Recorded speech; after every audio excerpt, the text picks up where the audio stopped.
বিশ্বনবীর মুচকি হাসির ফাঁক দিয়ে দাঁতের দিকে তাকালে মানুষগুলো সব পাগল হয়ে যায়।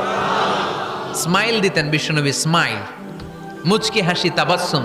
বিশ্বনবীর মুচকি হাসি দেখলে মানুষ পাগল হয়ে যেত, পাগল পাড়া হয়ে যেত। তারা বলে না না, এ মহামানব তো কখনো পাগল হতে পারে না। আবার মিলাতে লাগলো আবু জাহেলের কর্মীরা বলেছিল এটা নাকি বড় জাদুকর, কিন্তু তারা বলে না না, এই অসাধারণ লোকটা জাদুকরও হতে পারে না, সে তো কোনো মন্ত্র পড়ে না। জাদু করার জন্য মন্ত্র পড়ার দরকার আছে না নাই? বিষ্ণুনবী কি মন্ত্র পড়তো? বিষ্ণুনবী কি পড়ে শোনাতো? চিল্লায় বলেন, কি পড়ে শোনাতো? কোরআন শোনাতো। এত সুন্দর কণ্ঠ ছিল বিশ্বনবীর, পাগল হয়ে যেত মানুষ শুনতে শুনতে, পাগল পাড়া হয়ে যেত, বিমুগ্ধ হয়ে যেত। তারা সবাই বলতে আরম্ভ করলো, আবু জাহেল তুমি মিথ্যাবাদী।